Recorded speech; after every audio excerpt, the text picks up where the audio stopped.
Good morning, good morning, good morning. This is JT. Welcome to my channel, The Underrated Darkness. Welcome, welcome, welcome.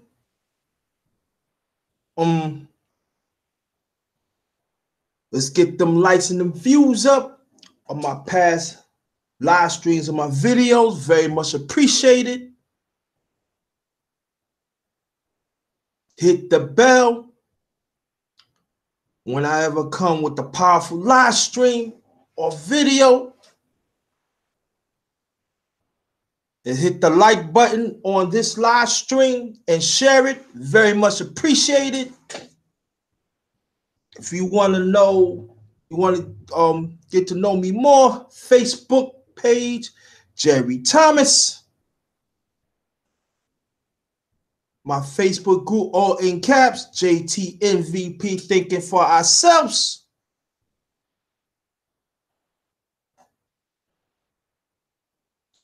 Instagram account, The Darkness Awakens. I'm sorry, The Underrated Darkness, sorry. Lastly, Twitter account, all in caps, at JT Blackman44. We're going to talk about different stuff. No, you want to do that. So,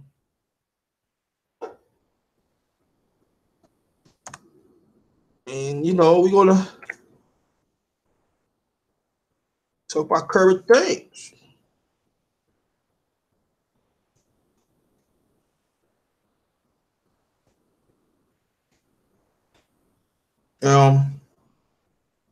I don't think I'm going to talk about Trump. I don't know. It depends. He's an asshole anyway. But we'll talk about certain things about the community. Welcome, my brother. She Stay Sleep in the building. What's going on, my brother? What's good, bro? What's going on? I'm good. I'm peace. I'm good. Peace to you and your family. We're going to talk about a few things. Going to ask questions here and there. Anybody want to join the panel? Let me know. And but I do want to talk about a little about the Pharaoh and SETI just a little bit, and then we go to another subject. I'm gonna tell you how I feel about it. Is that I was thinking about it this morning when I was checking my mail, and there's sometimes that we got to stop going at each other, especially we know an organization and like Nation of Islam has saved millions of our brothers and sisters throughout the decades. And with young Pharaoh and SETI, what is they doing? That is poison in our community. And we had to define what's good or bad. And sometimes that people say, oh, they just a free of speech and stuff like that. But at times we saying that loosely. That sometimes that, like I said before, these motherfuckers, they keep on talking and it's a damn green light. But they don't understand that there's repercussions. And sometimes it has to be a red light, has to be a stop. It has to be a stop. And whatever happened to them, I don't wish no physical harm. But I believe they should think on this and find solutions. And at first, like my father always said, before you talk about somebody else, Before you talk about clean, you want to clean their backyard, clean your own shit first. Clean your own backyard. And these brothers need to clean their own selves. No, that's how I feel about it. How do you feel about that, bro? Well, I'm gonna say again, peace to you, peace to everybody in the chat. Mm-hmm. Um, First thing I'm gonna say is, man, like I was kind of touching on my show last night, man. You know, we have to stop attacking black men who are in leadership roles. If you don't agree with the Nation of Islam and what they represent, just don't deal with them. Mm-hmm. You know, we gotta know as men when our opinion matters, because some people like to inject their opinion on shit when it doesn't matter at certain times. And when it comes to leadership, your opinion don't mean shit because you're not leading shit. You know, these dudes not leading nobody. These dudes ain't saving nobody life. These dudes can't put nobody in no house, can't feed no people, can't give nobody a goddamn job. They can't do none of that shit. So why attack black people who's actually doing this? And like I said, the same shit with the church. People like to attack the church, but the church is feeding people. The churches is giving people clothes,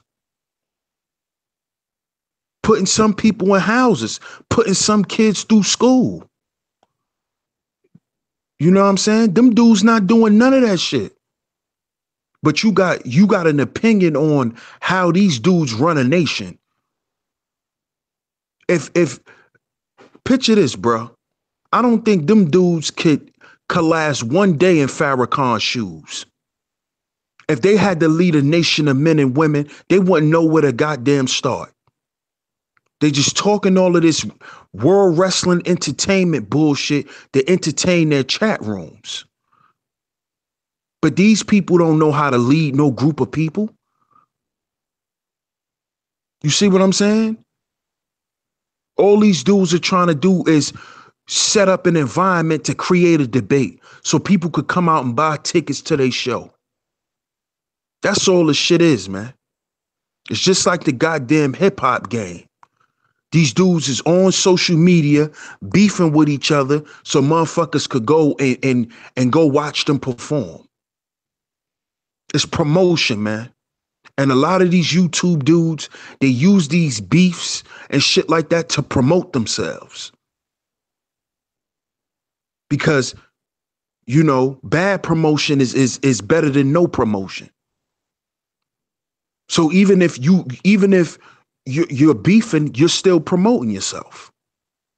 And that's what these dudes are doing, man. These dudes can't lead nobody down nowhere, man. You know what I'm saying? Because if they could, they'll be doing it. They not feeding nobody. They not doing none of that.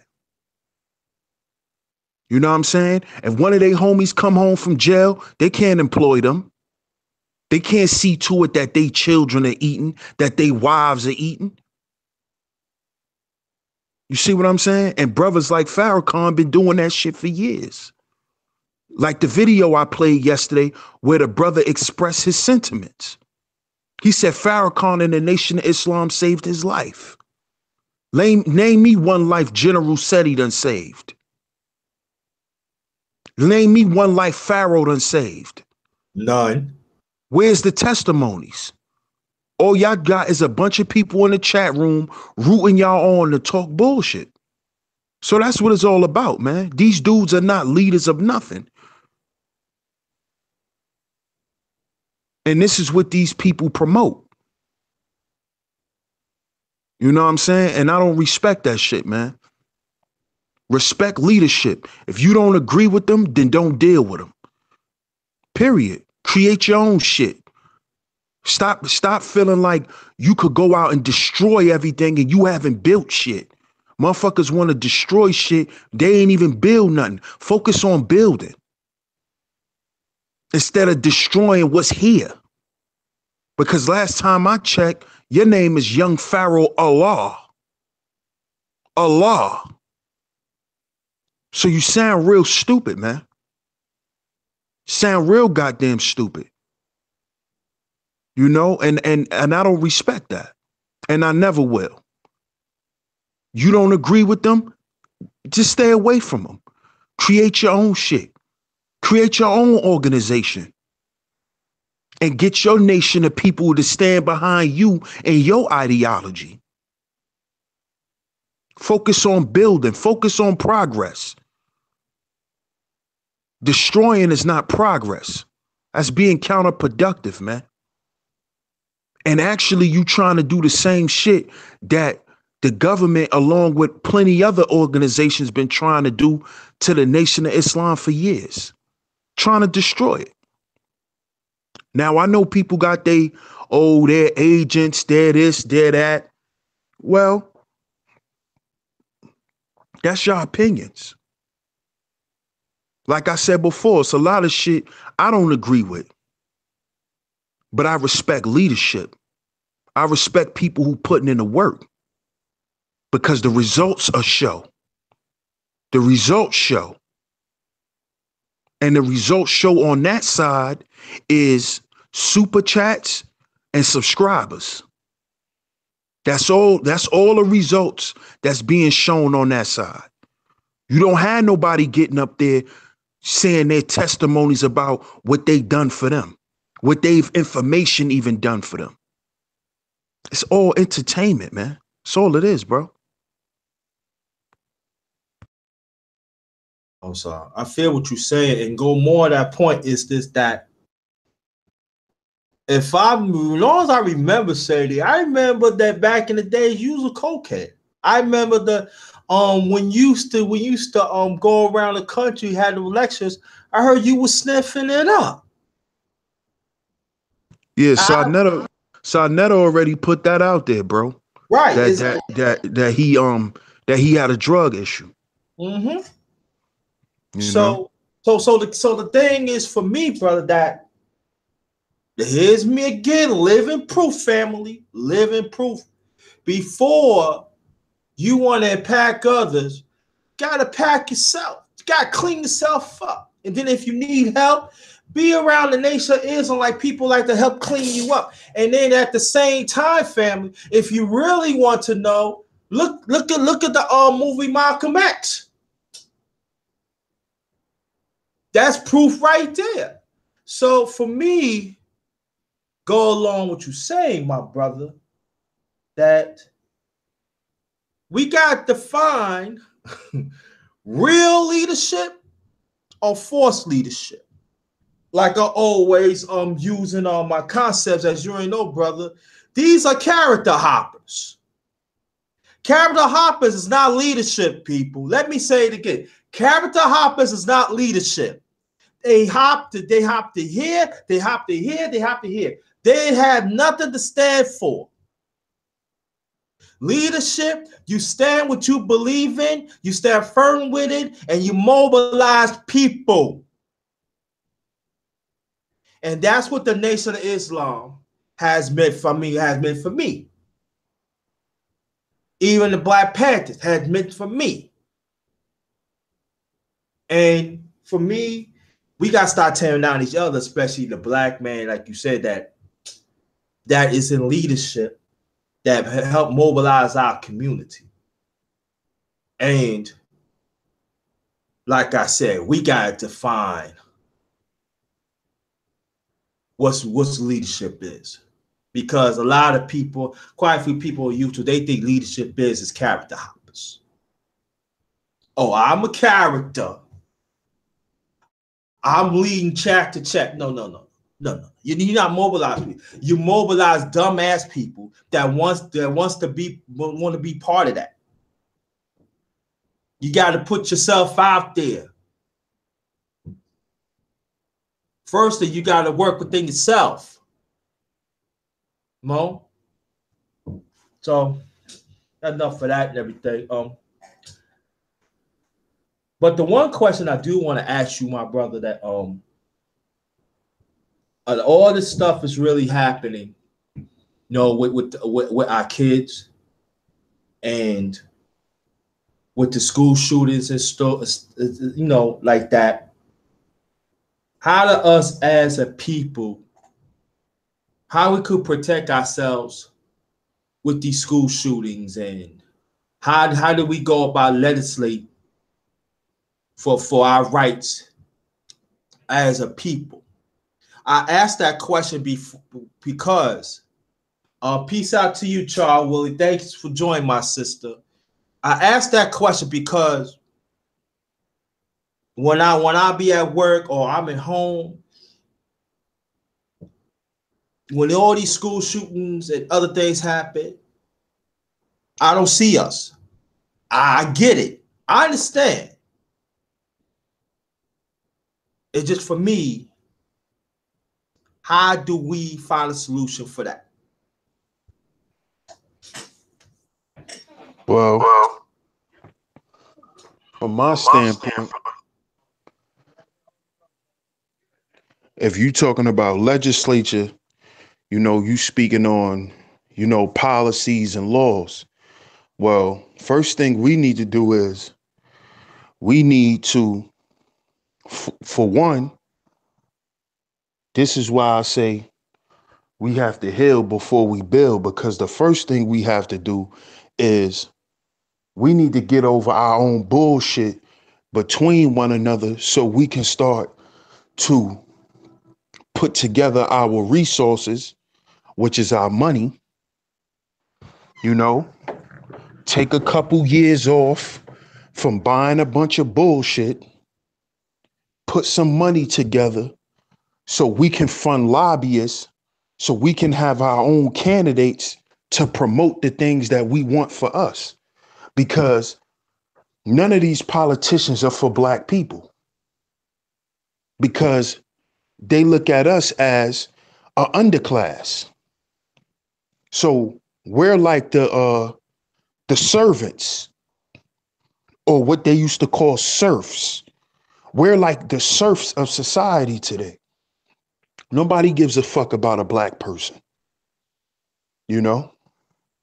And I don't care what you try to call yourself. At the end of the day, to the government, you're a nigga. Period. So nobody cares about us. So nobody cares about our communities. Nobody cares about what happens to our children. You see? So if we're not going to do that, to try to get certain laws passed to protect us and to protect our children, then what we just need to do in all is take our children out of these schools and get back into homeschooling. You see? We can do that. That's another choice. But how many of us, as being black people, can actually homeschool our children? A lot of us work 40, 50, 60 hours a week. So we can't afford to stay home and teach our children, because a lot of us don't have residual income to where we can do that. So we need to focus more on the first point, because the majority of the blacks here in society are workers. They work. But the problem is we spend our money on all the wrong shit, you know? And I understand people work and they want to buy things that they like. That's cool. But the key word that we need to focus on is sacrifice. We got to sacrifice our bullshit desires so we can have something for our children, and so our children can have something for their children. So if y'all don't want these teachers to have guns in these schools to quote unquote protect your children from these homegrown terrorists, because these are homegrown terrorists, and a lot of them belong to American militias. But they like to throw us off and tell us, they got something to do with some foreign Al Qaeda bullshit that they like to talk about. But these are homegrown terrorists that belong to Nazi militias that's set up right here in America. So if we want this shit to stop, or if we don't want it to go on, we're going to have to sacrifice certain things and come together. And we could come together in small groups. It could just start within neighborhoods. It don't have to be 50,000 people at once. We can have pockets of people, 10,000 here, 10,000 there, 10,000 here. But we all have the same goal in mind. You see? And we need to start teaching our kids about politics and political science. And start raising and grooming our own politicians like the Italians do. You see? We're not doing that. We letting our kids grow up and telling them, oh, you gonna go to the NBA. Oh, you gonna go to the NFL. You don't hear these people telling their children that. Because they tall, or because they big and fast. Oh, you gonna go to the NFL. What is that gonna do for the black community? What is another football player gonna do for the black community? Besides go buy another goddamn strip club. You see? We're not arming our children with the right information because we're not willing to sacrifice. You see? But other cultures do that. Other cultures do that. This is why we are the last in every goddamn job market. This is why. This is why other nationalities is running the job markets. This is why. Because we're not raising our children to be computer engineers or to deal with engineering, period. Deal with robotics.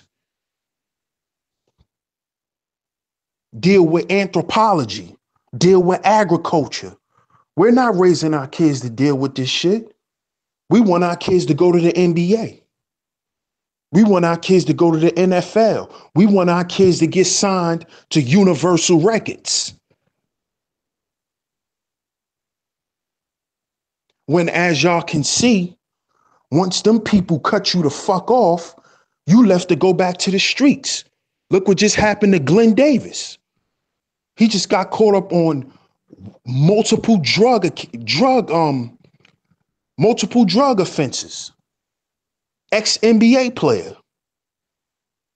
He couldn't make it in the NBA no more. What'd he start doing? He went back to selling fucking drugs.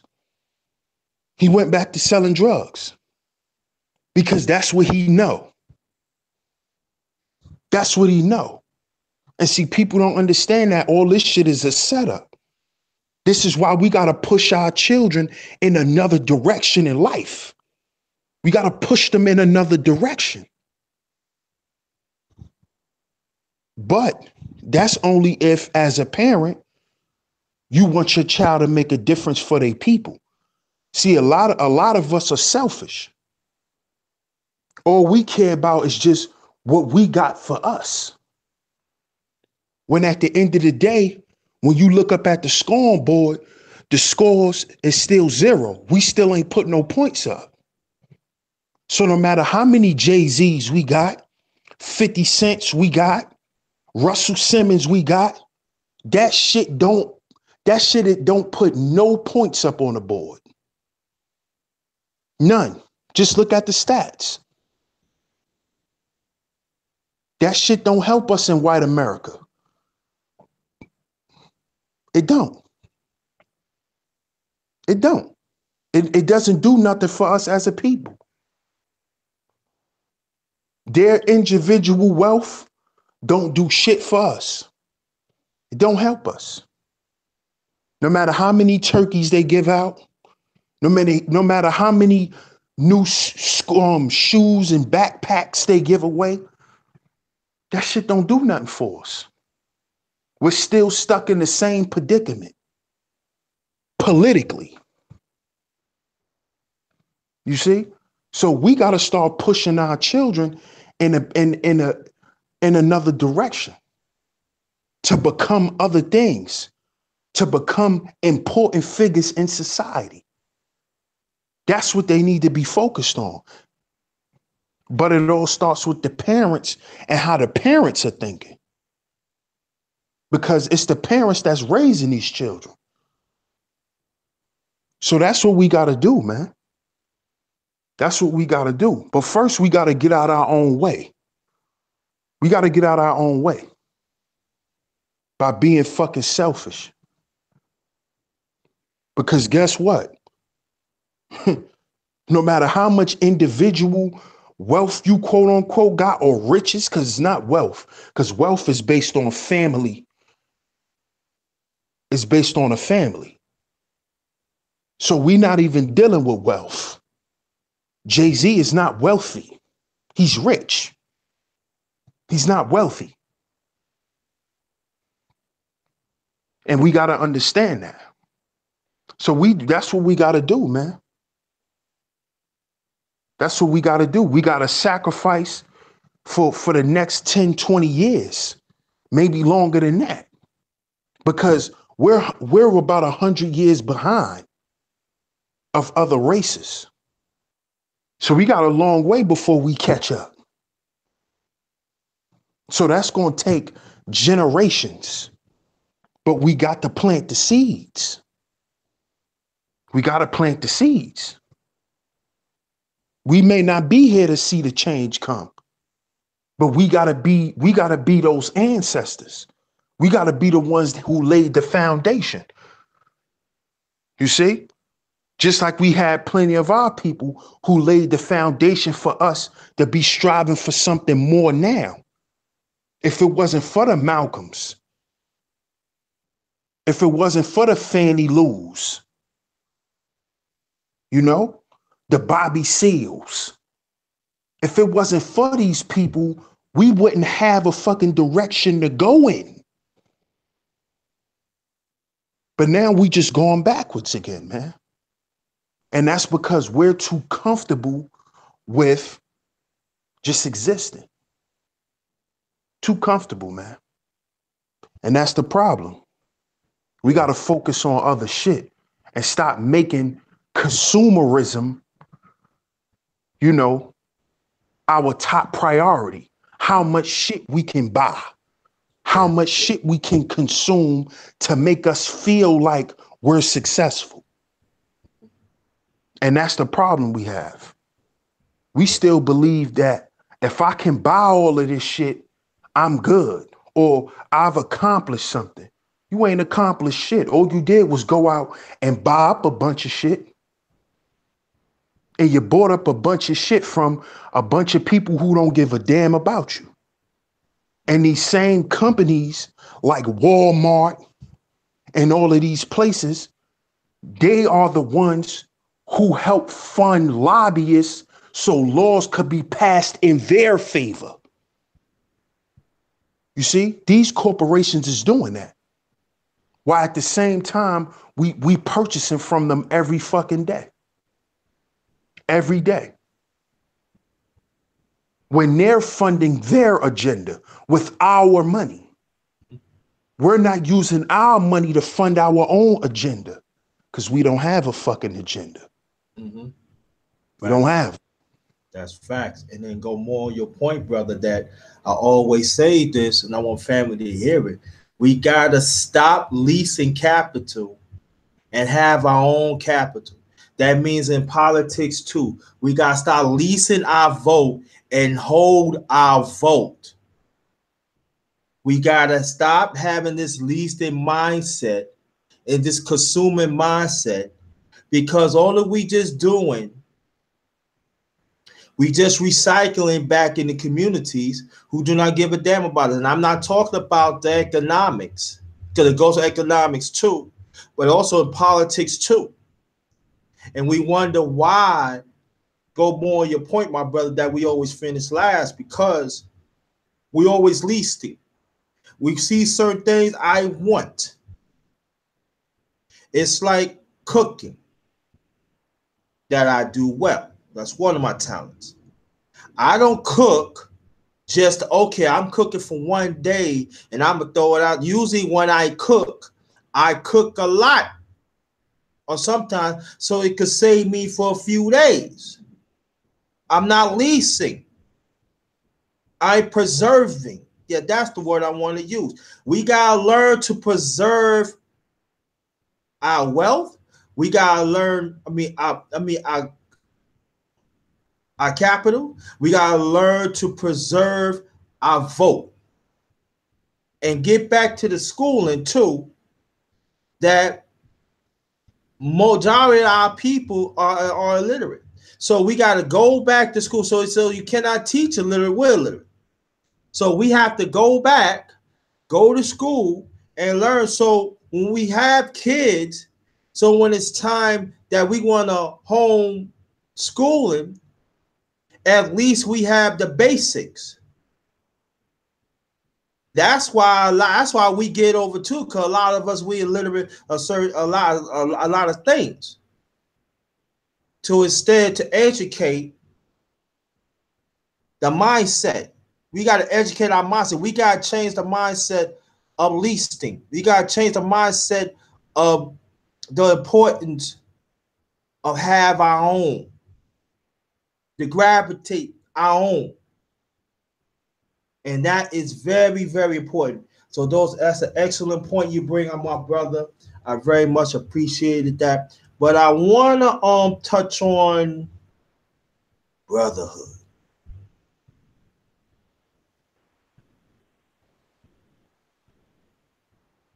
Because brotherhood to me, that's what's missing in our community, especially us as brothers.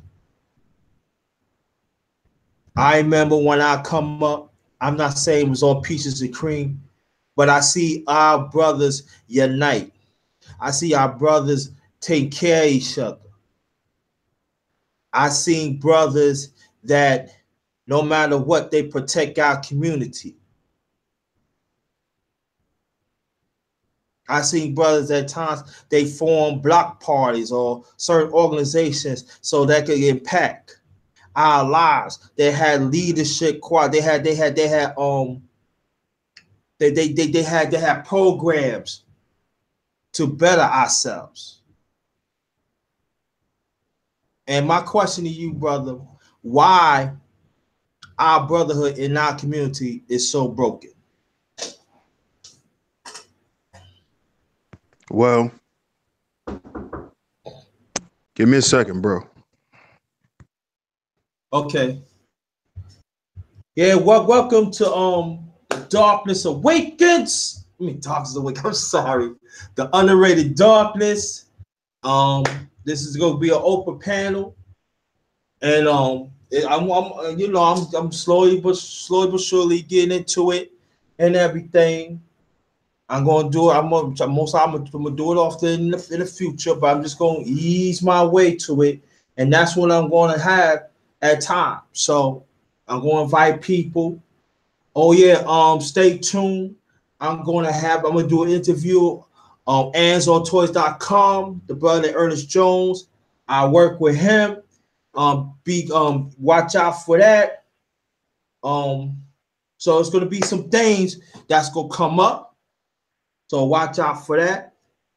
And also, and this is what we gotta do, family, especially our community.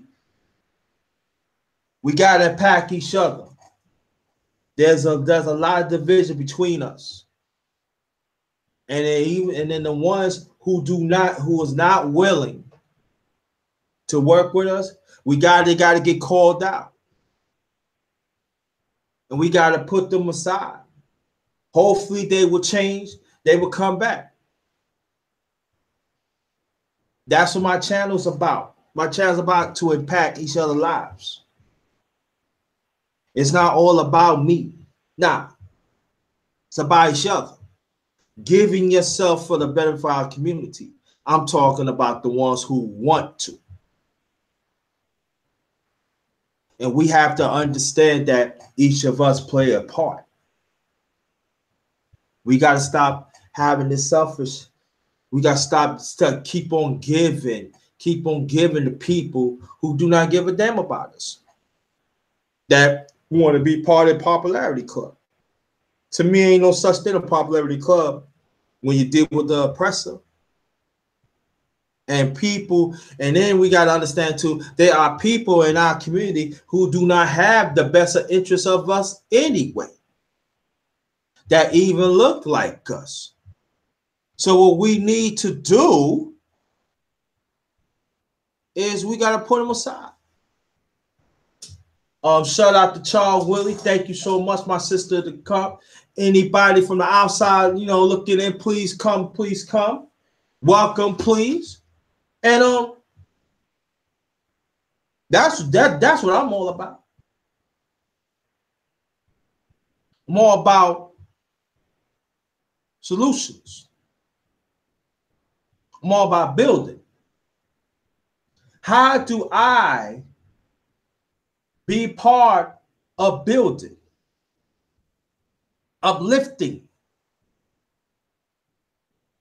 How could I improve myself to be better in this society that we always know that they're gonna throw whatever dagger at us to be on the sideline, to be where the devil's at? And it's a constant fight. Yes, it's a constant fight. And always going to be a constant fight. But I don't mind to be part of that fight for the betterment of the people in our community that wants to be helped, that wants to be impacted. But the first and foremost that I always say, that we gotta start from us. And we have to know what's right.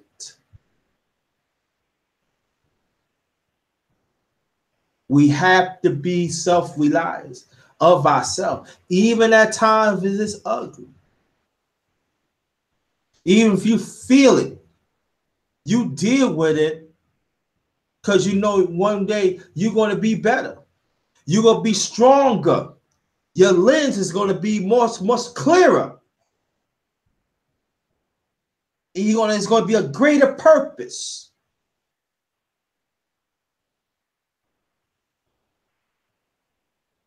So we have to do that. Now, there's some people that want to be leaders all the time. Listen, I know I'm a leader. I don't have to work. Hey, I know I am. But see, a lot of us, we don't want to be team players. See, to get this working, that the things that me and Sheep Stay Sleep TV has talked about, D to the S to the 1, are we willing at times to be team players? Are we willing? And Charles Willie comes, okay, I have an idea, my brothers. Are we willing to fall back? I'll say, okay, Charles Willie, we like your idea. Let's move on that.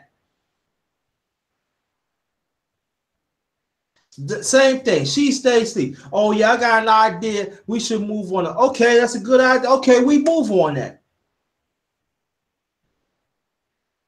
See, a lot of us don't want to be team players. A lot of us do not like to work on the back line of things, on the background of things, because we feel, oh, that's less than. No. That makes you have character. Because we see a whole lot of things as short picture instead of the big picture. Let me repeat that again. We see things of short picture instead of the big picture or the broader picture. We live for the moment instead for the future. Because see, in the moment, that's short picture. We go for the future, plan for the future, that's a big picture. Let me repeat that again. When we think as short picture, that's the moment. That don't last long. But when you provide and preserve for the future, that's the big picture. And that's what we gotta be on. I'm back, bro. All right. Peace, brother. Good. No problem. And that's what we gotta do. So before I ask the other question about the brotherhood, I'm gonna repeat that again. The only way we're gonna mobilize, we gotta define the short picture and the big picture. Short picture, that's the moment. That don't last long. The big picture, that's striving to preserve the future. That's the big picture. That's what we got to be on. So until we understand that, we still going to be on the same level. And we're not going to mobilize, and we're going to stay in same stagnant, and we're going to wonder why years later why we still there.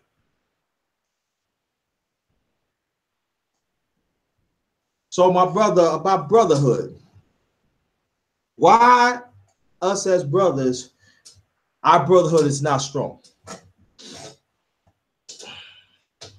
Well, it's a bunch of things, you know.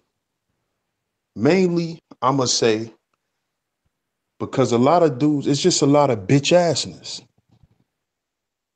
That's what it really boils down to. A lot of dudes cannot be around certain dudes because they act like bitches. You know, a lot of these dudes they can't function around real men because they start to show their shortcomings. And see what I learned was when you around strong men, if you don't have nothing constructive to say, shut the fuck up and listen.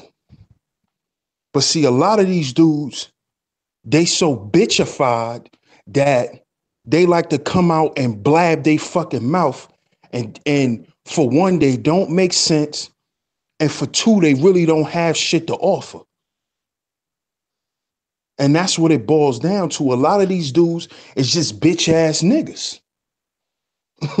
I'm gonna just put it to you that plain and simple. A lot of these dudes is bitch ass niggas.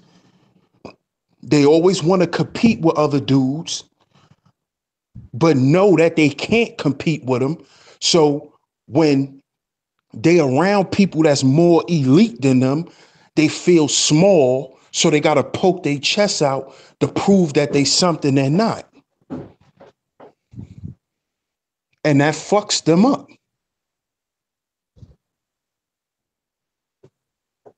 You know, and that's not a good thing, man. And that fucks up the brotherhood, you know, because instead of us learning from each other and sharpening each other, we want to prove shit to each other that don't need to be proven. If you a man and you strong within your manhood, then you ain't got to prove to these other men that you a man. They'll automatically see it. But these dudes always feel like they got something to prove. I got to prove that I know more than you, or I know just as much as you. And then they show they don't know shit. You know, it's a pissing contest, you know, and that shit is corny. They think that that's being a man when it's not. That's actually being a bitch ass nigga. Because then what happens is when the dude find out that they can't measure up to the dude that they trying to be better than, they start crying. And that fucks up brotherhood. Because at the end of the day, if you know that you're weak in certain areas, you should be around these brothers strengthening yourself. Use your brothers to strengthen yourself, you know? But we don't do that because, you know, a lot of dudes is just bitch ass niggas. They don't know what it is to be men, you know? And that comes from a lot of different things.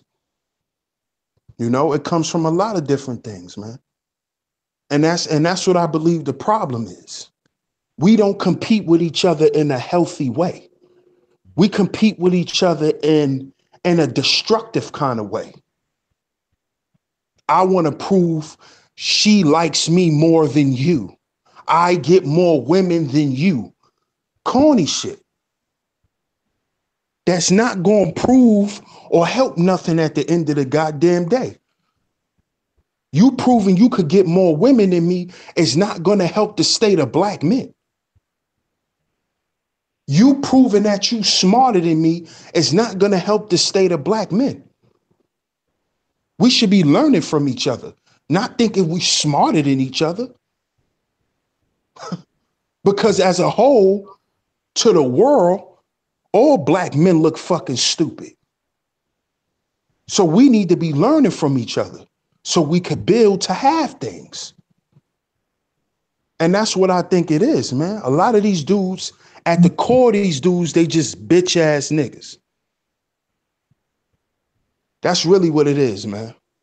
They just bitch ass niggas and they want to mask themselves, you know, by trying to look tough and trying to act like they're more elite than you. But when you really listen to them, you can hear that they ain't nothing but little bitchified little boys, man. Little crybaby ass niggas that like I said, want to compete with you in a destructive manner, man. And that's really the main part that fuck up brotherhood. Because you could have a group of strong brothers. But if you had that one bitch ass nigga around and you keep him and he stays around, he will start to try to destroy the fabric of the brotherhood. Because he'll go around to each brother and do bitch ass shit. You know? And that's what I think it really is, man. A lot of these dudes, they not men. And instead of them trying to learn how to be men from other men, they wanna fucking perpetrate. And perpetrating ain't never good, man. My dad always told me that. Be who you are. Don't try to be something you're not. But a lot of these dudes like to do that. They like to posture themselves like they real dudes.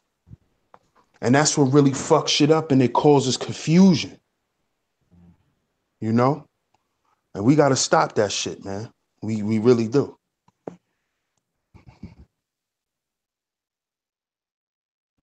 I see for me, my brother, you know, using my concepts again as you're no simple hoe. And these simple hoes, they got a lot of this emotional attachment. You know, you're not a woman.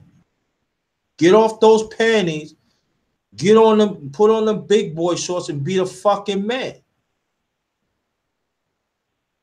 Stop shopping for being as a female.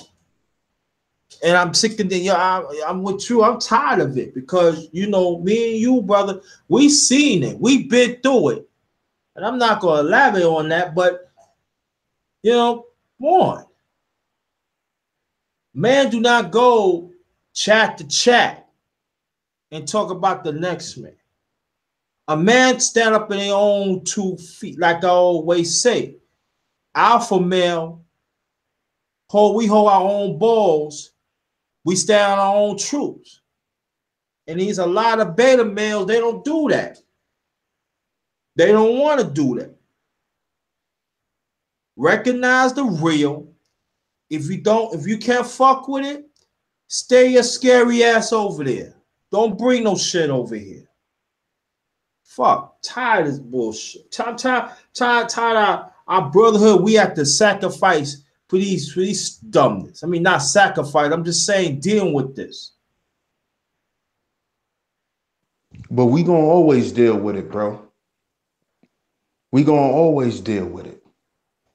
You know what I'm saying? Mm-hmm. Yeah. We gonna That. always have to deal with sucker MCs, man. Mm-hmm. You know, because that's just the nature of when you're a leader and people listen to you, people come to you for advice.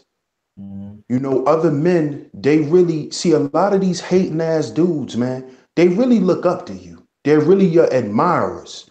The people that hate you the most subliminally love you the most Yeah, I because a remember. lot of them want to be like you.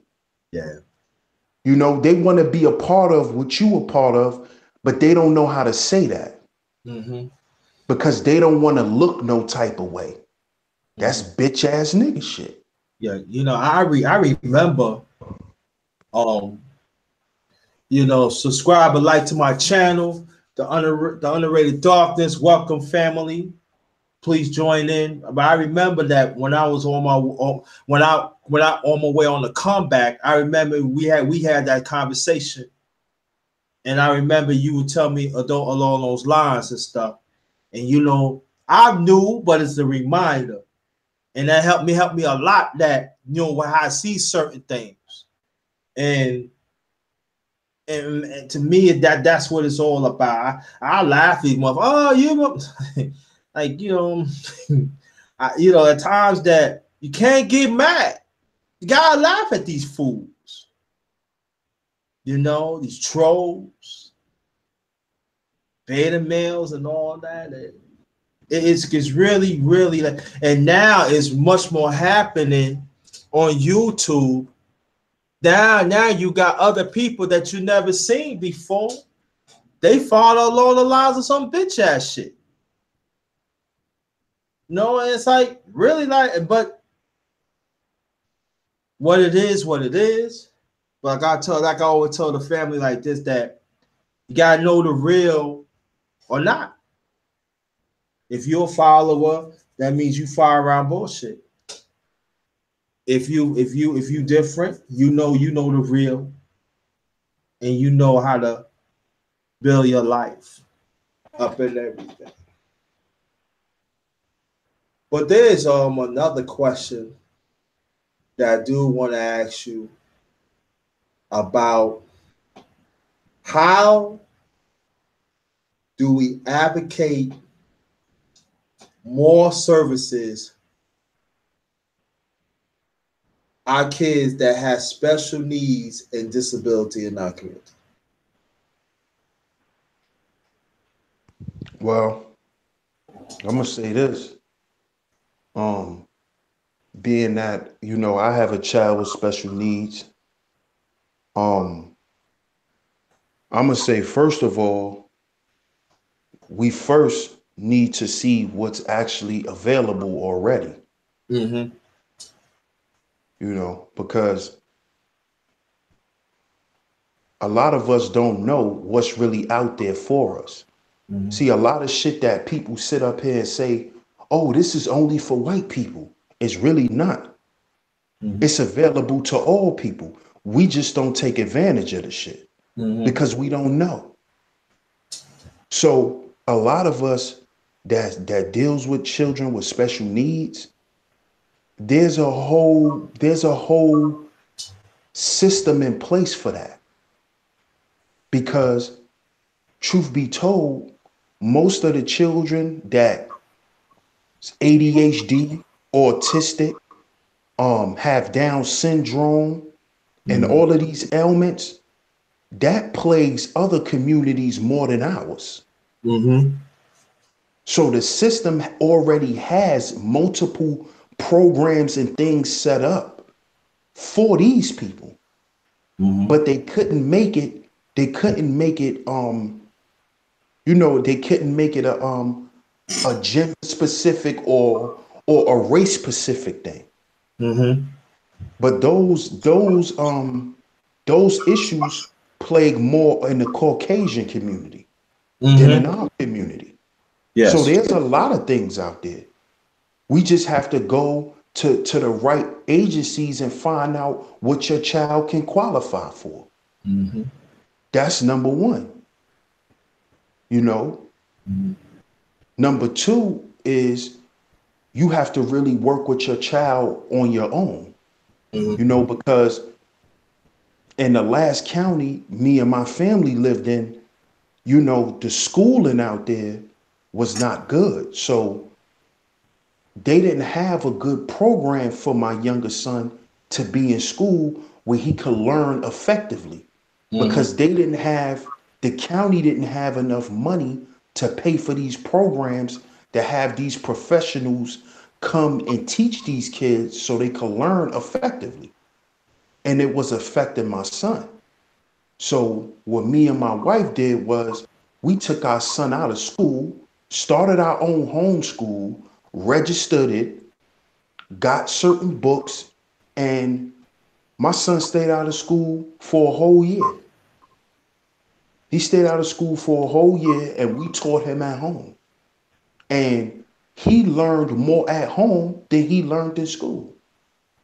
Then this past year, well, this summer, because we just moved not too long ago, but when we went to apply for the new county we just moved to, you know, they test my son, and come to find out he got skipped.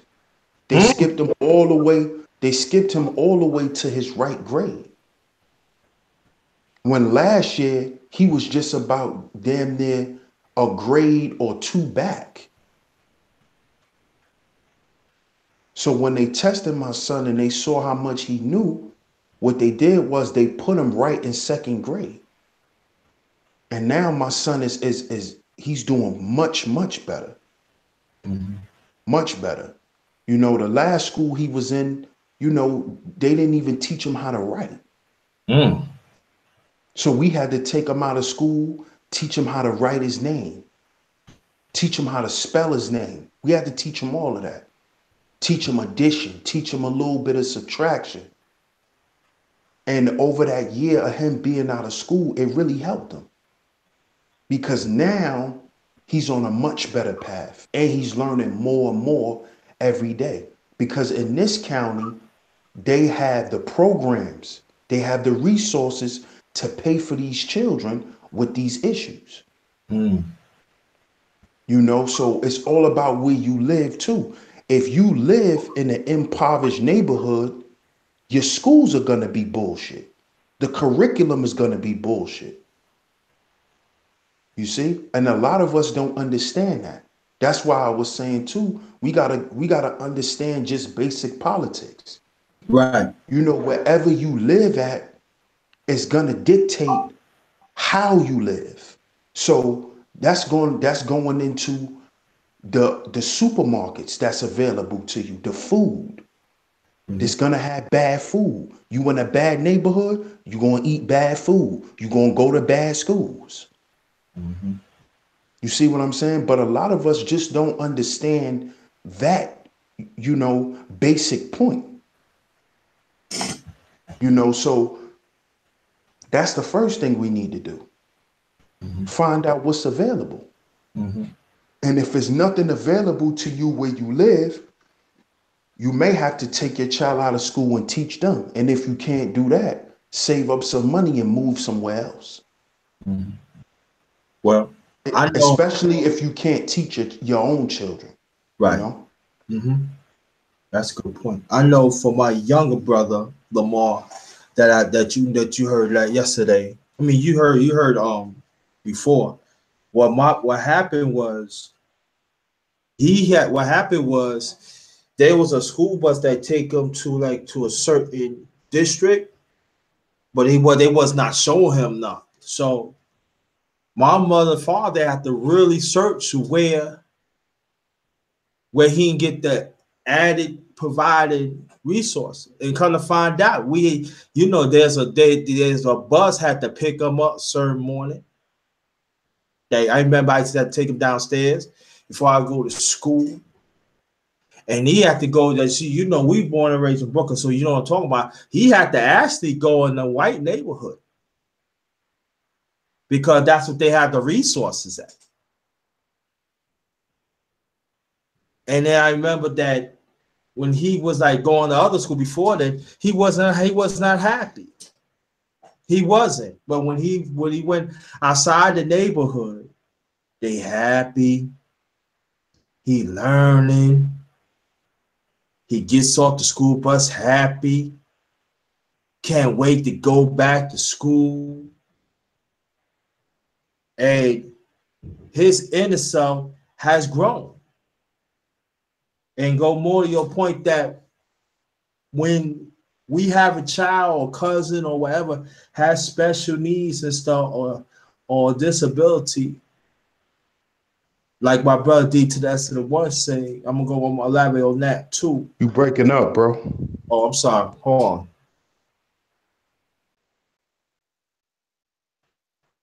Can you hear me? I'm breaking up now. Much better. Okay, cool. Okay, like I was saying that to go more on your point, my brother, that again, what I get from it is about sacrifice. And my mother and father have to, my late father, and my mom, she's still living, they have to sacrifice. When they had like special projects, they actually had to go to meetings, PTA, all that. And sometimes they used to get up getting home like 10, 30, 11 o'clock because they have to make the sacrifice for my younger brother.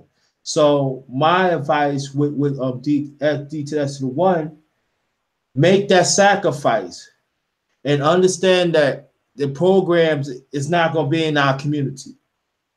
We have to understand that. And let me say it again: the programs or the resources is not going to be in our community. So it's going to be disproportionate. And when you make that sacrifice, it's worth it. Always remember that maybe there are other nationalities that get the help. We can get the help too.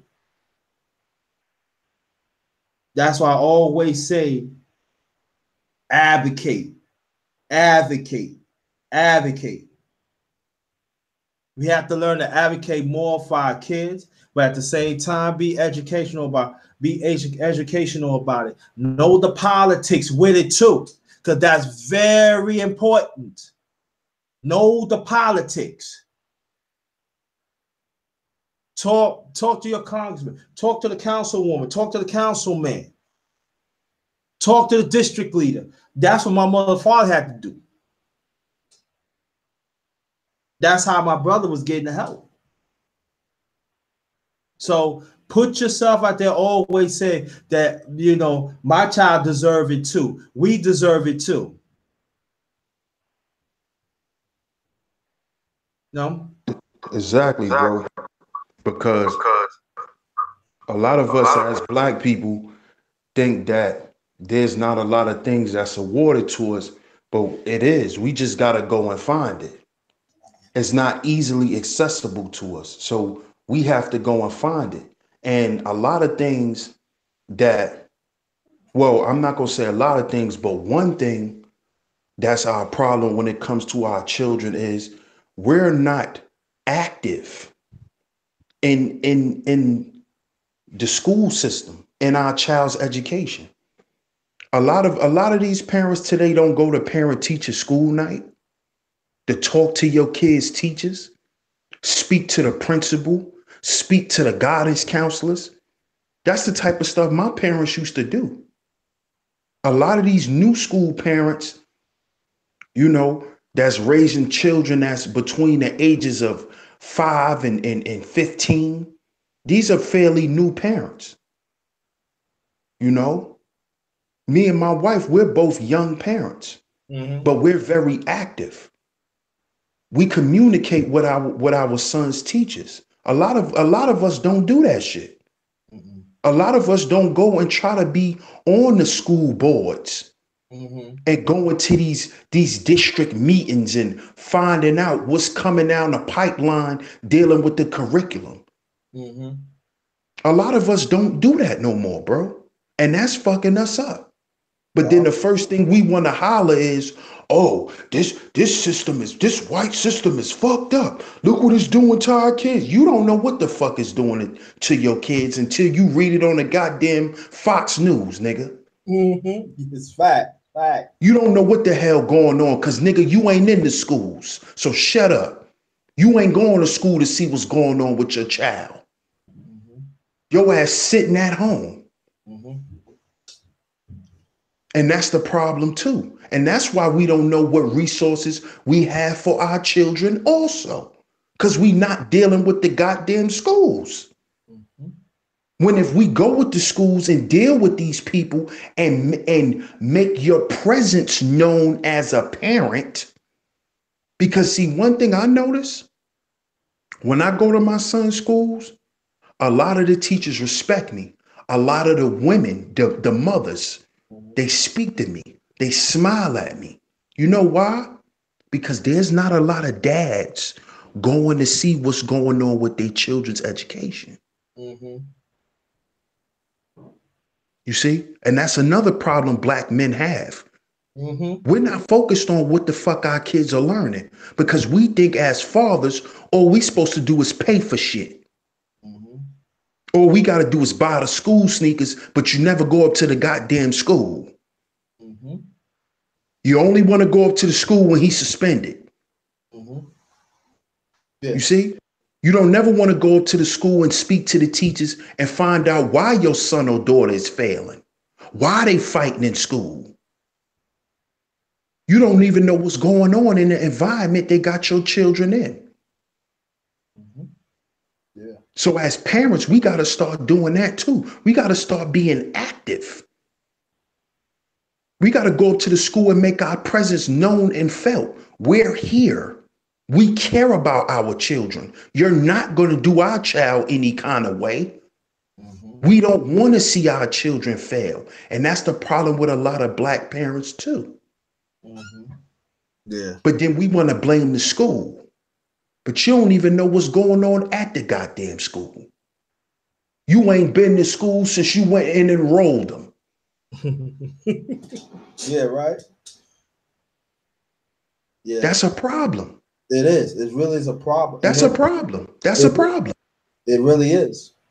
And I think, and go more your point, my brother, too, as me being a godfather, too.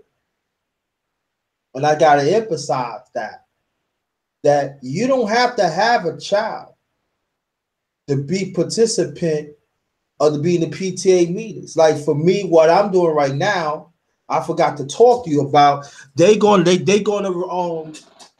have a new district in Newport News, where I'm at.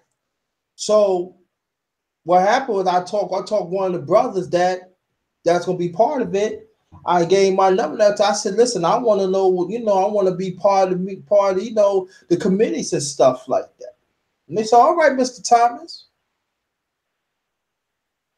And that's what we got to do too. It doesn't mean when you have a child to participate in these PTA meetings too. There's other avenues in the school district that you could be in. Black men. And I'm talking to Black men now. But you also absolutely right. As parents in our community, we got to be more participant in stuff like that. I ain't gonna lie. We go to basketball games. But we love to go to basketball games. I'm talking about John. Some of us, we love to go to basketball games.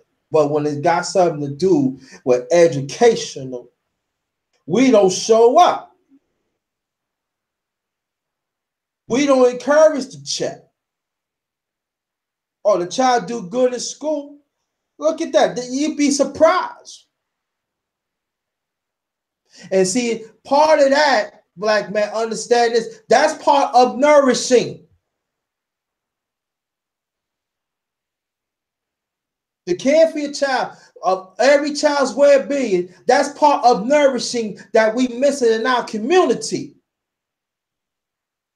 that we have to get that back. And we wonder why our kids is here and there, and they get to the bad stuff because we refuse to nourishing them even when they do good. No, I know, listen, I know it's cool. Yo, we got to provide for the child. We got to make sure the child put clothes on the back. Okay, I understand that, but it doesn't stop there. You got to take the time to be with your kid. You got to take the time to play with them, talk to them, read with them.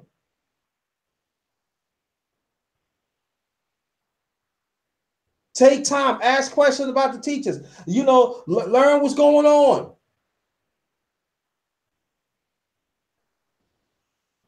Let that child know that you love them at all times, not some of the times. See, I'm talking like that, family, because I'm talking for personal experience.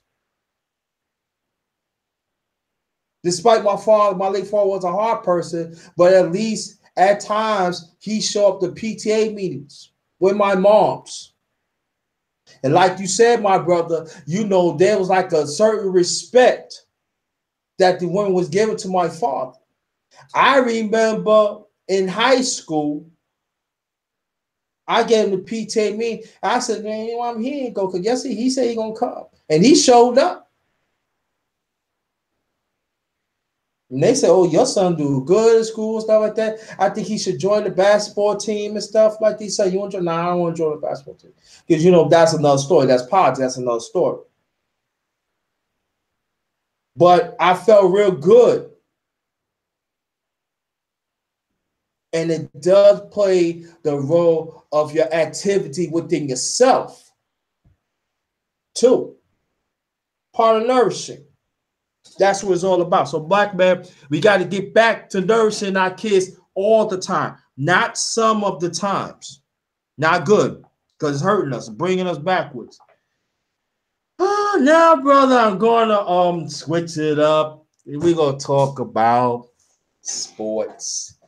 And I know I know you've been busy, but I know you be watching the NBA. We ain't gonna talk about college because we ain't talk about that. That's another time. But when we want to talk about sports, about which teams that you think could go further in the playoffs, we gonna talk about the West first. And what is your team? Well, who's your team too? Well, first off, I'm a Spurs fan. Mm-hmm. San Antonio Spurs. That's number one. Number two, I definitely feel like, if we execute more, we definitely could make the playoffs. But the teams that I feel like in the West that's gonna go to the playoffs, Houston, Mm-hmm. they gonna go.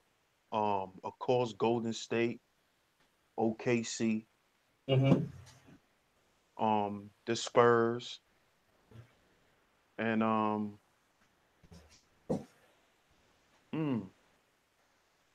um, I really don't know about the last team.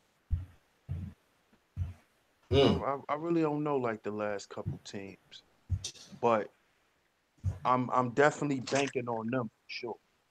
Mm. But I really feel like my team could definitely make it for sure. We Mm-hmm. just gotta execute, man. We gotta execute more. You Yeah. know, I because said, Kawhi Leonard is out, so yeah, we yeah, gotta definitely. execute more. You know, we gotta start playing like we want to win and Mm. stop bullshit. Yeah. I think the Spurs is going to get the AC because I think the AC of the West, um, they losing, and I think the Spurs like a game and a half or a game, they creep it up. There's still time, so I think the Spurs going to be in the AC, and I think they're going to be the much dangerous team if Kawhi Leonard plays. But I still think Spurs got a good team. I think the in the West. Oh no, you ain't good. Oh, you ain't let me know what about the East. Oh, the East. I'm gonna say Boston, Mm-hmm. um Cleveland, Mm-hmm. um maybe I'm not sure about the Wizards, but I like their team. Mm-hmm. Um, who else? Um, damn, my mind is blank right now. But um, damn, I can't really, I can't really think right now, bro. Honestly, about the East, but Oh, I know. I know Boston been playing good. You know, Kyrie and them, they've been playing real good. Um, like I said, I like Washington. They be playing good sometimes. It's a few other good teams, but I'm not really sure who's in the race right now. oh, well, my all right. Now I'm gonna start from the West. I say Houston. I mean, Golden State, Houston. Um, the Timberwolves is going to be in the playoffs. I know that, but I think that if they get the fourth seed, I think they should have the game at home. I think that will help them, but I think they're a pretty good team. Um, OKC, that just I think they're gonna be in the playoffs too. Um,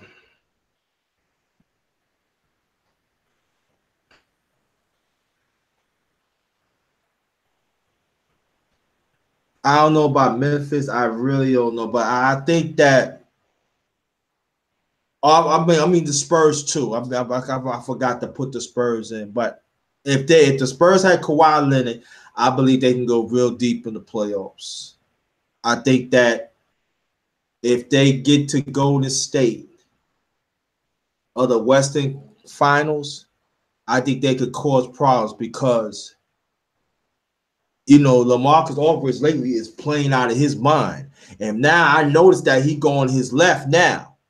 He always go right, but it's like when he goes right, you can't stop. But now he goes left now. He grab rebounds. He plays with defense, but they definitely need Kawhi Leonard. If Houston, I would say this. Houston got a starting five. The starting five is good. But the play against Golden State, they have to play their bench. They got to go 9 or 10 deep. They cannot go like 8, 9 deep. No, they got to go 9 or 10 deep. And they got to score and play defense to play Golden State. Now, do I think they have the capabilities to do it? Yes. Consistently, I don't know. Because to me, Golden State is still a juggernaut. They still good enough to come to the West, especially they resting up, Curry. I think that's smart to make a run. But Houston, they look good to me, but like I said in the play, they got to play their bench. I noticed that when they play their bench, they play well. So I think that they have to play their bench. Um, like the other teams, I said the Timberwolves and stuff like that. I think the other team they just have to scratch. I think they have to scratch. So enough of that. The East, Cleveland definitely gonna be in the playoffs. I like Boston, like you said. Um, but there's a team that I really like. It's Milwaukee. But I think Milwaukee do have the capability to make it to out the first round. But the second round, I don't know. I really believe they need a big man because the geek freak, he's real. He's real, and they also have to go to their bench too because they like to go 8 or 9 deep. So to beat Cleveland, you gotta play their bench. But I feel that Cleveland's gonna get a run for them. I think Milwaukee get Cleveland run for their money, and that probably be maybe like a 7 game series.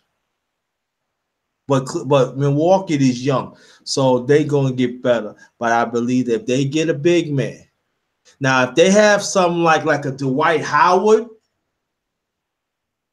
okay, that's when I said Golden State do have a chance with Cleveland. But Cleveland, ever since they got Kevin Love back, they look different. They look more energized and stuff like that. They really do. They look more energized. And but the playoffs to me is not gonna be all that exciting because you got players now, my brother, they want to go to good teams. See, when I was coming up, it wasn't all about no super teams and stuff like that. I'm not saying nothing wrong with it. If you want to get a ring and stuff, but it was rivalries and stuff. Now it's not high no rivalries. It's like super team against super team. Like I said, I'm not hating it. Hey, the money is there. The money's there. Money's there. You want to go. But I think OKC they could make a run in the playoffs, but and people understand when you're in the playoffs, you're not gonna run. You're gonna have good teams trying to stop you. So that means that you have to play half court offense and defense. And OKC is not equipped for that. Golden State get away because they got athletes on their squad. So they do play the passing lanes. They know to cover whatever mistake they make and stuff like that. So they get away from it. Even Houston too. People say, "Oh yeah, he's gonna play." Houston plays some pretty good defense. Most of the time is zone that they play, but they zone is strong though. I don't know. The Hornets in the playoff. I really don't know, but I think that um, to come out the East, it's going to be, I think in the Eastern Conference Finals, I see it's going to be Boston and Cleveland, and I think that's going to be a classic. I think it's going to have that finals feeling.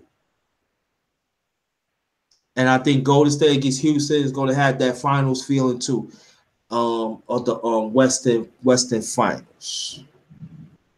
And what I say, what I pick is going to be in the finals, that's going to be hard. I said if Boston have all the horses, they could probably squeak it out. But you still got LeBron. And they people that they picked up, they playing well too. They don't get the credit deserve. They don't deserve. I mean, they don't get the credit they should, but they playing well. And so I would say in the finals going to be again Cleveland. I'm gonna put it out there. I'm gonna put it out there. It's gonna be Cleveland or Boston or the East or Golden State. It's gonna shock you or San Antonio. Now, why I didn't say Houston? Because I think Houston is I think Houston is like a year away. I really believe that they just gelling and stuff like that. Now next year, why I would say watch out for Houston.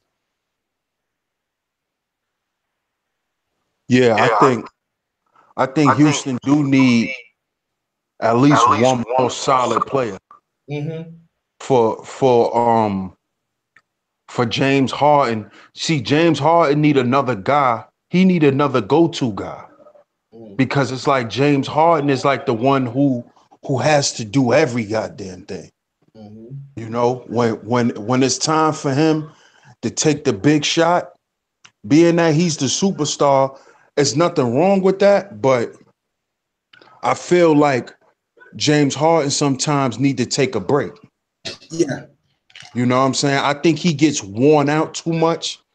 He has to take too many shots, and that shit always costs Houston. Yeah. Because when James Harden has an off night, they're off, all the way off. Mm-hmm. Right. You know, and in the playoffs, that's not going to work for them. You know, you can't burn your star player out and just think y'all going to make it to the finals. Right. You know, and I think James Harden get burnt out a lot. You Mm-hmm. know, so I do feel like he need that. They need another go-to guy, and that's Mm-hmm. gonna be just as effective. And I think he should be a big man. It shouldn't be a guard. I agree on that. You know, at least like a small forward or a power forward that Yeah. can score. You know what I'm saying? Because that's the good thing about us having Powell and having LaMarcus Aldridge. Mm-hmm. You know, because when Kawhi is not there or he's having an off night, you can always put the ball in the post and guarantee a bucket. Mm-hmm. You know what I'm saying? Because LaMarcus Aldridge gonna get you. He gonna at least give you 15 and 10 Right. or 12 and 10, and then Powell, he gonna put up his numbers. Right. You know what I'm saying? So the pressure is not always on the guards. Right. And that's why I think Houston is fucking up at. The pressure is all on Harden. Yeah. That's true though, because then you got to understand too. They bring Chris Paul in, as you know, of the beginning of the year, but most of the time he's hurt, so it falls back on the Harden. You know what I'm saying? And they say Chris Paul is iffy, and we got to understand too that Chris Paul is older now, and I'm saying that Chris Paul will stay healthy. I believe they do have a chance with Golden State, but like I said before, the dark horse to me is the Spurs. To me, that's the dark horse of Spurs, because there are a lot of people don't understand this too. The Spurs got playoff experience. Maybe not with the Spurs, but other teams. Paul Gasol is a world champion. Kawhi Leonard is a world champion. Throughout the years of Portland, Aldridge, they always make to the playoffs and they go deep. And other people at the Spurs, they've been on teams that make the playoffs go deep. So that tells a lot.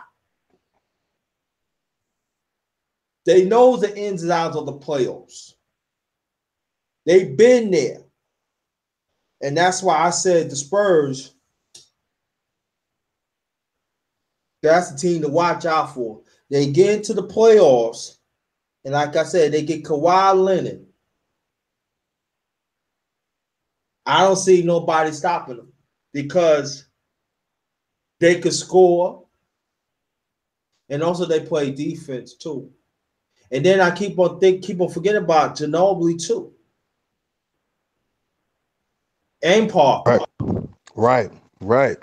And see those and see that's what they did get to help Harden out. But like you said, Chris Paul's always injured. So And now that he's older, see what most people don't understand is when these older players get hurt, man, it takes them longer to heal. Mhm.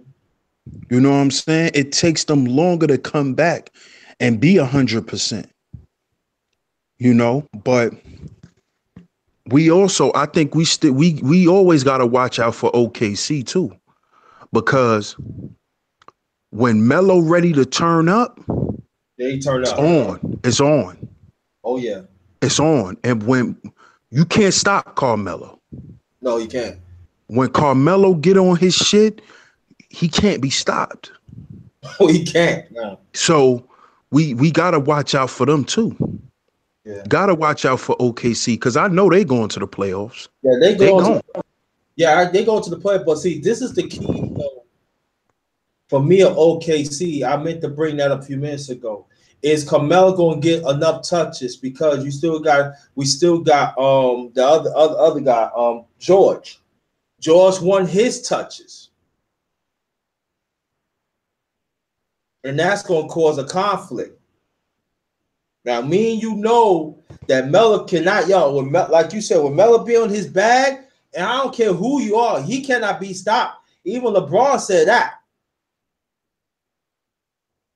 But see, this the thing about it. If Melo gonna get his touches.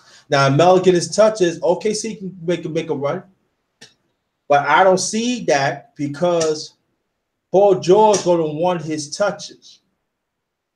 And now the NBA, now they're talking about that, Paul George might be his last year. He want to go to the Lakers. So if he want to do that, he definitely want to showcase his talents.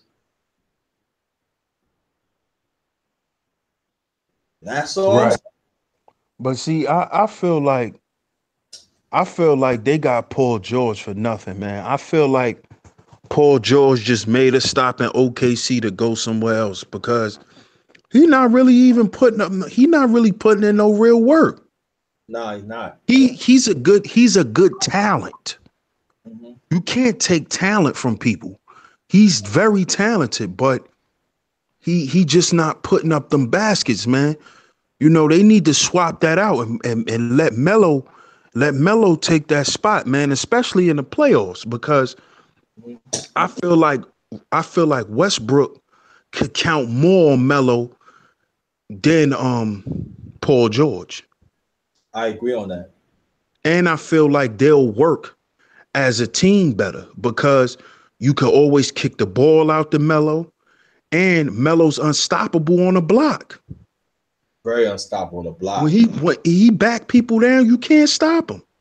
Mm-mm. He just can't be stopped. So I feel like if they really want a chance, fuck Paul George.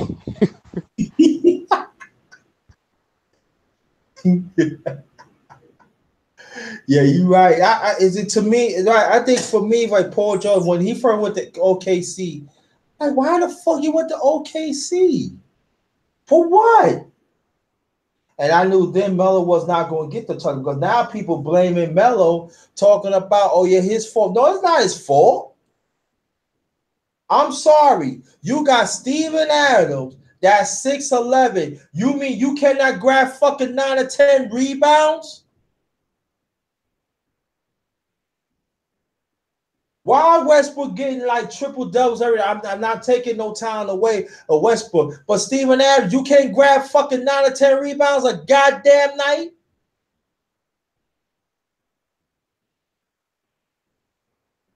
You got guards and forwards, average like 8 or 9 boards a game. And I think that's gonna hurt OKC too because they not getting the inside rebounds. You Yeah. Westbrook be grabbing more rebounds than them niggas. right, that's what I'm saying. And that's tiring, brother, because you asking the guard to grab the balls, push it up while you running. That's tiring up. That's what I'm saying. I don't think OKC they go fast because you asking Westbrook to do all that. And then at the same time, George is not putting up the numbers that he was.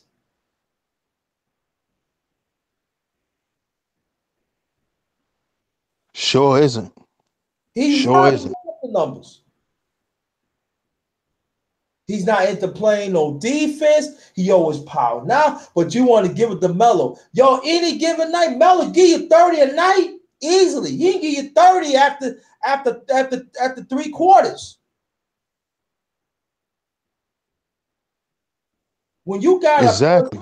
fucking block, a midget, why you don't want to give him the ball? Here, Paul George want to shoot a 3. He got a midget on him.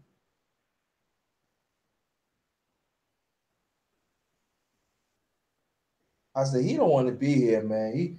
I think that's going to kill him. I think that's going to kill him because you got fucking Steven Adams and the other ones. They don't grab enough rebounds, and then at the same time, what really hurts him, brother, too, that I noticed too, they don't get enough second chance points.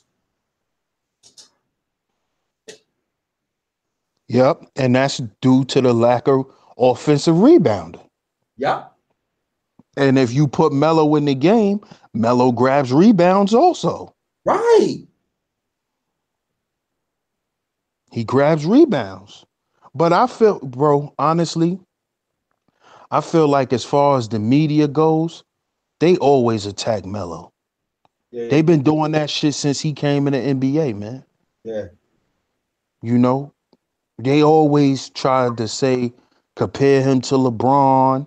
They always, they always felt like, they always feel like Melo was never that good enough. Mm-hmm. He has talent, but he'll never win type shit. Mm-hmm. And I feel like Melo finally got on a team where he can actually be a fucking leader and not lead the team alone. Mm-hmm. You know what I'm saying? Mm-hmm. I just feel like they got to give him a chance at OKC. Give Mm-hmm. him a chance, man. Yeah. Give him a chance. Fuck what the media say, Melo, and Mm-hmm. put the work in. And another thing I feel like too, though, that Melo probably need to do more. He need to try to establish a relationship with Westbrook. Yeah. You see how KD and Westbrook their relationship was? Mm-hmm. He should try to develop that type of relationship with Westbrook. Yeah. That way Westbrook can advocate for him to be in the goddamn game. Yeah. So, fuck Paul George. Let's put Melo on the court. Yep. You know what I'm saying? Yeah. Because that's what KD and Westbrook did. They advocated for each other. Yeah. Mm-hmm. No, no matter what, at that time, no matter what the media was trying to say about Westbrook, KD always defended him. Mm-hmm. You know what I'm saying? And he never shitted on KD in the media. That's why they still friends to the day. Right. And I feel like with them getting Mellow, they could, that's another guy that could rekindle that flame, man. And Yeah. they could fucking take over. Yeah. Honestly, I'm just being real because Melo's fucking unstoppable. He's You know what unstoppable. I'm saying? I He's remember. unstoppable. And nobody could stop Westbrook. No, he can't. But here it goes again on my point, and that's a good point because I get ready to say that again. Paul George want the come on, man. Why you what? And it gets me mad. Like it was one time they played against Timberwolves, right? Melo had a double, right? So Melo said, "Throw it to me. I'm gonna throw it back to you, and give me back." Right? Paul George want to shoot a 3-pointer while 2 people on him, while Melo got a midget on him. So Westbrook said, "Why you ain't throw it back to him?" I'm like, "Come on." I'm like, "Nah, man. Yeah, you right. Cause he's also Melo can give you 30." And I said, I remember against the Knicks this when we played with the Knicks one time, and he played against Washington. Oh my God, these motherfuckers, he was killing them. Give him the ball. It's like whatever he was doing whatever he want. Inside, outside, drop step. I like, but I think what hurts Melo, and I'm gonna take up for him, he never really have a real supporting cast like the well. can I say about LeBron because later on he did, but throughout his career, Melo never really had a real supporting cast. I don't think it was ever really complete because when he was in Denver, he had a good fucking team, but it was to me it was the coach a lot too. Yeah. Mm-hmm. That's true You too. know, Yeah. the coach didn't like him. Mm-hmm. You know what I'm saying? So Melo, no matter what team Melo went to, he always had little issues. You know Mm-hmm. what I'm saying? Like now, Paul George, the reason why he shoot is because Paul George is a fucking stud, man. He's one of them stud players. Mm-hmm. He know he got talent, so he want to take shots when he ready. He's like a Tracy McGrady. Yep. He's a stud. He's what you call a stud. Mm-hmm. One of them, one of them niggas that got a chip on his shoulder. Yeah. That don't give a fuck about the team. He just care about himself. Yep. Mm-hmm. You know what I'm saying? What's the name was like that too. That's why he couldn't win with him in New York. Jamal Crawford. Yeah. Mm-hmm. He's a fucking stud. Want to dribble and look fancy and look fucking cute. Paul George is the same way. He's a stud type of player. He just quiet, but he's a stud. And Mm-hmm. you could tell by his game. Mm-hmm. He a stud, man. That's what it is. And Melo, he's older now, so Melo want to win, so he don't give a fuck about none of that. Yeah, exactly. He don't care about none of that. He want a team that he could be on, you know, that he could win. Mm-hmm. So, that's what I think is fucking with them too. You know. And I think the one thing that people don't understand about Melo, he do got a motor. A lot of people say Melo got a motor. Yes, he do. You gotta have a motor when you score with 20,000 points. And but I really believe. Do I believe that he's gonna be in the Hall of Fame? Yes. Do I believe he's first ballot? I don't think they're gonna put him first ballot, but I believe that hopefully one of these days, if he get one championship out of that, first ballot, no doubt. Because he Yeah, do that's have what the I was rock. gonna say too. If he won a ring, he definitely go. He definitely going. Yeah, he's first ballot. There's no doubt about that. He's first ballot. But if he never get a championship, he have to wait. Now if he's a future Hall of Famer, yes, he is. There's no doubt about that. I never see a person that size, that quick and strong and exile, and got a sweet jumper like him of that size and quick, And strong as fuck. strong as hell. Yeah, and has a motor. I'm talking about offense. Oh my! I'm like, I remember when he played against Cleveland against the Knicks, and they said hold him. LeBron put his how I can hold him. I'm like, dang, and but Melo is I just say that Paul George. The people ask, would you think Paul George? Let Paul George go to the Lakers. Get him out of there. Like you say, Westbrook and Melo, work on your work, working what y'all need to do. And we'll get that bum Adams out of here. 6'11" motherfucker came and grabbed 5 damn rebounds. Get his ass out of there.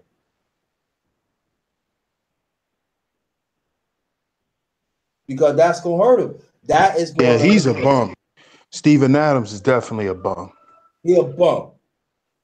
Definitely. That's why, and see, now I bet they regret getting rid of Surge. Mm-hmm. Cause I said that from the beginning. Why the fuck they get rid of Ibaka? Yeah, That was dumb. very dumb. But they was trying to free up some of that money. Cause Surge was getting paid. The big three was getting the most money. Yeah. Surge, Durant, and Westbrook. They was getting the most money. Mm-hmm. So that's why they got rid of Ibaka too. Cause Ibaka was getting paid. Yeah. But Wow. that fucked them up. That fucked them up. It fucked them a real bad. But I think that all that money that you get freedom for a vodka, you mean you can't get a legit big back then? They had a legit big. Y'all could have got Gasol. Yeah, they should have fought to get somebody better. But a lot of these teams nowadays, they just be focused on the guards, man. Yeah, it's a god league, man. It really is. Yeah, they don't focus on the big men no more. The big men is looked over now. They You just know? set they just set picks. Yeah, that's it. That's it. And see, that's why San Antonio is always dangerous. Yeah, Because the big men, yeah. we play through our big man. And your big man can score too, and that's people don't understand. Yeah. Y'all could pick Yeah. him And over. that's what Serge. Serge was a big man who can score. Right. Serge could put up buckets, man. Mm-hmm. Serge could at least give you 10 points, 5 blocks, 15, 16 rebounds. Mm-hmm. You know what I'm saying? He was putting up numbers. Yeah. He wasn't just a big guy. That nigga played defense. He score. Mm-hmm. You know what I'm saying? And he just don't score on the block. Mm-hmm. A little mid-range shot too. Mm-hmm.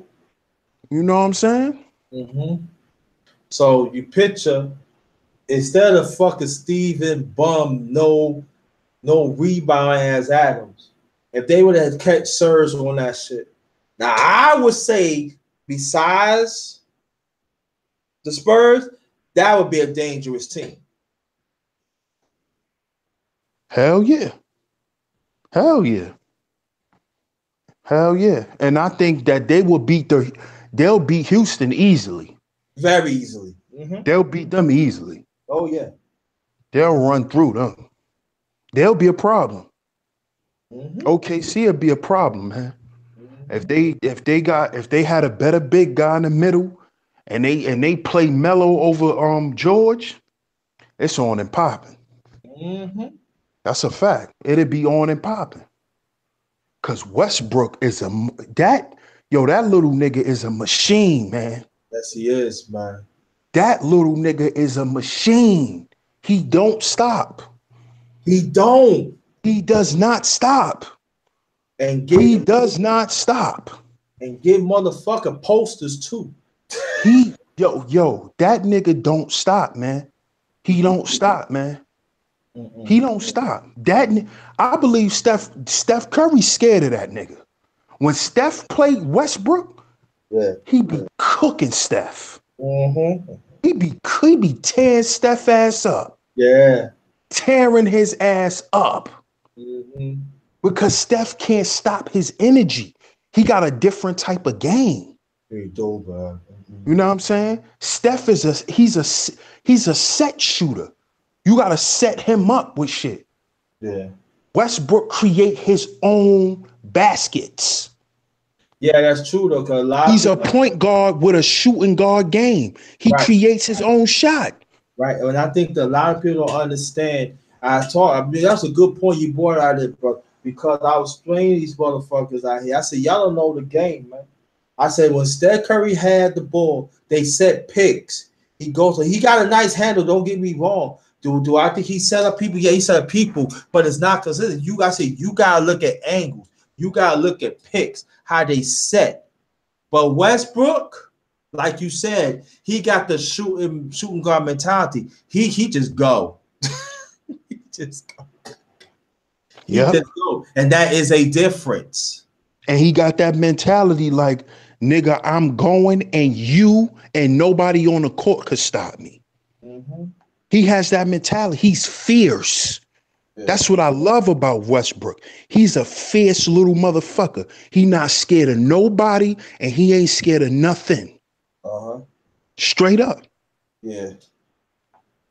And see, KD, he been recognized that in Westbrook. And that's why the media tried to make it look like them two dudes was beefing, and they never was.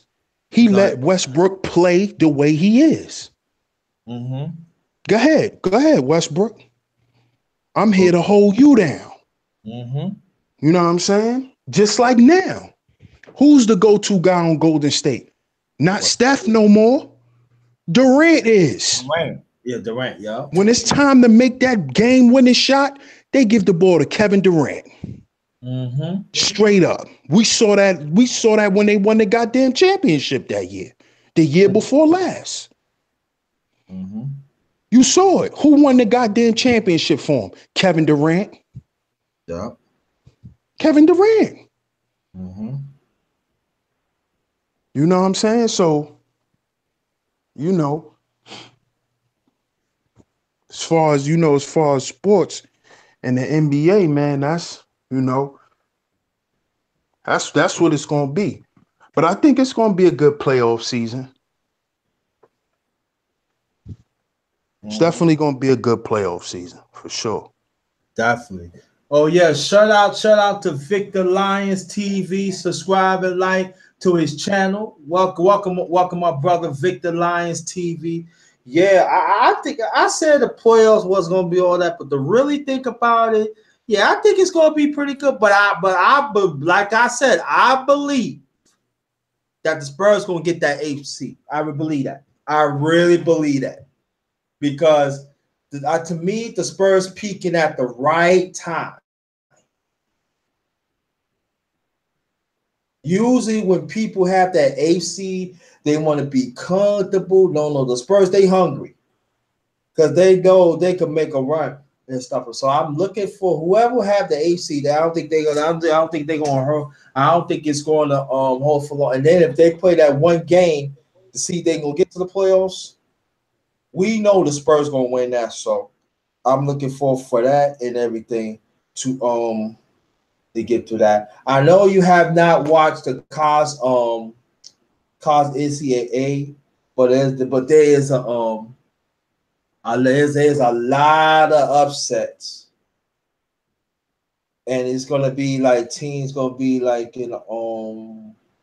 I know North Carolina hasn't been upset, Virginia has upset. I believe Kentucky and Kansas is going to be an Elite Eight. Now the rest of them, I don't know. So don't quote me on that, family.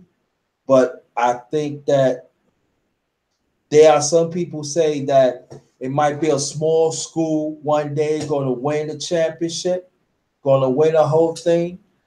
I'm not saying that it's going to be like that, but I believe in the near future that's going to happen because now you find out like the good play, like the top 50 play that come out of high school now, they see how these small schools is performing in the tournament. All you could just be on the team, you and two other people. Picture if you take them to the championship and win it, you know what it do to smaller schools?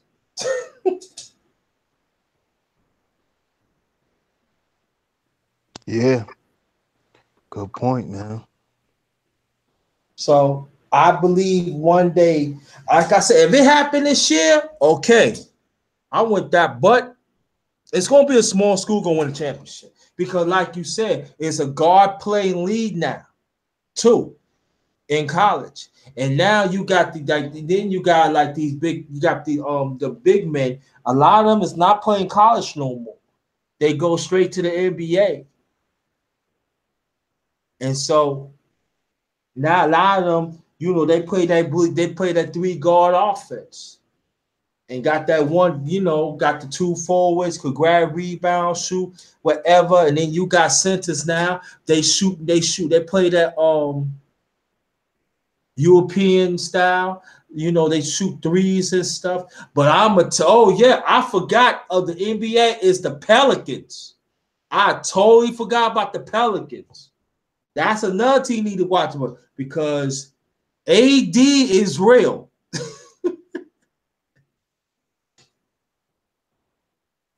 Oh yeah. Oh yeah. AD is real. Yeah, he's an animal. He's an animal. That dude is an animal. Average 40. check it out. 40, 40, 15, and 6. Yeah, he's an animal. And 5 and 6 rejects. Yeah, he's a monster. He's a monster. I'm telling you. He's a monster. He's a monster, man. Yeah, I forgot about him. Man. I forgot about him. But I would tell you that. See, I'm a Knicks fan, so I'm a New Yorker, so I support all my New York teams, as you already know. I'm gonna tell you like this: if he's a free agent, I'm just saying, I would like to see Mark Jackson be the coach next year of the Knicks. But after that, I'll go after AD. Yes, I would. Yeah, I was getting ready to say he gonna need to play under somebody that's good too. Cause a lot of good players they don't fit in every system. No, They they need don't. that coach. They need that good coach there too. Yeah. You know. And Mark Jackson, he's good. He's from New York, and he proven that the championship that they let's we gotta be honest, the championship that they won. You think about most of the play, most of them that was I really like Mark Jackson team. Yeah. Mm-hmm. That was Mark Jackson team. So I told him, say y'all might as well get him a ring too. He the one put it together. I'm not ain't nothing taken away from the other coach. I'm not saying that. I'm just saying he proven that he could coach. But I would say for the Knicks, it's that like I would get the coach. I said we going after AD, and then I don't know who's going to be who's going to be out there this year. I wouldn't know. I would have to talk more about that. Me, you have to talk more about that in the near future. But yeah, I think they should. I think they should go to AD because the Knicks need splash and then they put some good players around. I said they can get two. I said that if they get AD and get another star, and then like you put like good complementary players, and then make sure you have a strong bench because the East. Let's be honest, the East is weak. Yeah, they are. The East is weak. So if you get a player like AD, you get Mark Jackson, then you get another star, and then you get another half a star. Build up your bench and stuff. I'm not, you still got to beat Cleveland and Boston and stuff. But let's be honest, nobody can outhold AD. They can't. They can't. Oh my God. Especially against Boston one time. I'm like, God, could you foul him? I like, dude. And plus now he got a 3-pointer. He got a 3-pointer. And plus a lot of people don't understand when he first played in high school, he was a guard. One year he grew, I think he grew like they say he grew like 8 or 9 inches. So he already had point guard on ways, and that's when he was doing his thing and stuff like that too. That's why that's why you see him sometimes he get you 8 or 9 assists a game because he see the court well because he was a point guard at one time. But his defense is crazy. And Oh what's yeah. so yeah, and what's so scary about it, what's so scary about it, he's getting better. That's the scary about it. He ain't reached his prime yet. Yeah, he's still a young guy. Young guy. And he only played in the league like 5 years. That's scary, yo. But I tell you like this though. Let me shout out. I'm gonna shout out to the people, and then at that. I'm gonna close it out. First thing foremost, my brother, thanks for joining the panel. You the second one join the panel. I appreciate that. Subscribe and like to Sheep Stay Sleep TV. My brother very much appreciate it. Subscribe and like to Charles Willie, my sister. Um, Subscribe and like to my brother Victor Lyons. He got some great stuff on there. Subscribe and like to him, Victor Lyons TV, and also subscribe and like to my channel, The Underrated Darkness. Like I said before, I'm gonna be doing this at times on my panel till I get used to it. God's willing, I might come back later on. It really depends. And I just want to say thank you, my brother. She stay sleep, and and everybody else, and especially the ones in the chat. So thanks again, my brother. As always, anything you want to say before I close it out? Nah, man, just make sure y'all subscribe to my brother, the Underrated Darkness. Subscribe to me, Sheep Stay Sleep TV. Stay in tune with us, man. I appreciate all the love and the support. And good looking, bro, for coming on, chopping it up with you this morning. And I'll holler at you later, bro. Peace No out. doubt. Yeah, thanks again. So we're gonna close it out. As I always say, I'm Ghost.